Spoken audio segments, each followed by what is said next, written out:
दोस्तों, मेरे YouTube channel पर मैं आपका स्वागत करता हूं। राष्ट्रपिता महात्मा गांधी जी की अमर कहानी भाग 140 खंड 4। इसका शीर्षक है मृत्युशैया भाग 2। आजकल मैं पानी के उपचार कर रहा था, इसलिए देह को थोड़ा आराम था पर पूरा आराम नहीं था। वैद्य डॉक्टर मित्र अनेक प्रकार की सलाह देते थे, पर मैं दवा लेने के लिए तैयार नहीं हुआ।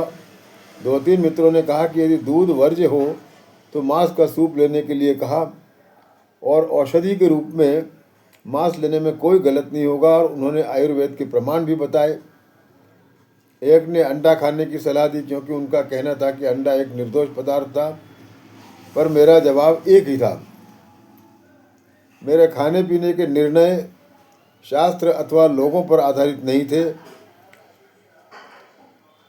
मैं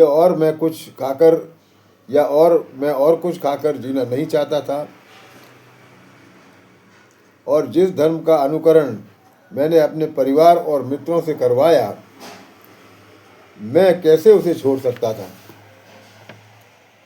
इतने समय तक रहने वाली बीमारी मेरे जीवन में पहली ही थी। इसमें मुझे धर्म निरीक्षण करने का अवसर मिला। एक दिन रात को तो मैंने आशा ही छोड़ दी थी। अनुसुईया बाई को बुलाया। वल्लभ भाई आए, डॉक्टर कानूगा आए। उन्होंने नाड़ी देखी और कहा, ऐसी कोई परेशानी नहीं है, आपको कमजोरी आ गई है। लेकिन मुझे विश्वास नहीं होता था। जैसे तैसे रात बिताई। सुबह हुई, मृत्यु नहीं हुई, लेकिन फिर भी जीने की इच्छा नहीं थी। ऐसा लगता था मृत्यु नज़दीक है, और मैं मित्रों से गीता सुनने में समय बिताने लगा। कुछ भी काम करने की इच्छा नहीं होती थी, बोलने की भी इच्छा नहीं होती थी। मस्तिष्क थक जाता था, और मैं कुछ भी काम न करके मित्रों की सेवा लेकर जीने की मेरी इच्छा भी नहीं रही थी। इस तरह से मृत्यु का इंतजार करते बैठा था कि डॉक्टर तलवलकर एक विचित्र व्यक्ति को लेकर आ गए। वो व्यक्ति महाराष्ट्र का था।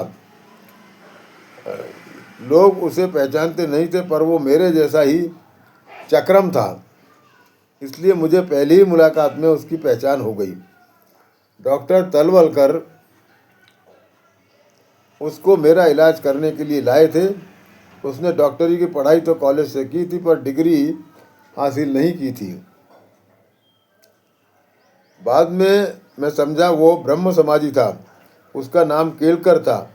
वो बर्फ़ के उपचार करता था और कहता था डिग्री वालों से ज़्यादा शोध उसने किए थे। मैंने उसके उपचार मेरे शरीर पर करने मुझे उसके दावों पर अधिक विश्वास नहीं था। फिर भी इतना सच था कि मैंने उसके उपचार मेरे शरीर पर करने दिए। बाहरी उपचारों से यदि मैं ठीक हो जाऊं, तो यही मैं चाहता था, और बर्फ़ भी तो पानी ही था। उसने मेरे सारे शरीर पर बर्फ़ घिसना शुरू किया। उसने जितना सोचा था उतना तो नहीं, पर मैं रोज़ मरने की आशा लगाए बैठा था। अब मुझे जीने की इच्छा होने लगी। मानसिक और शारीरिक उत्साह लगने लगा, और थोड़ा बहुत अन्न भी खाने लगा, और थोड़ा चलने भी लगा। डॉक्टर केलकर ने अंडा खाने की सिफारिश की, पर मैंने उसे खारिज कर दिया।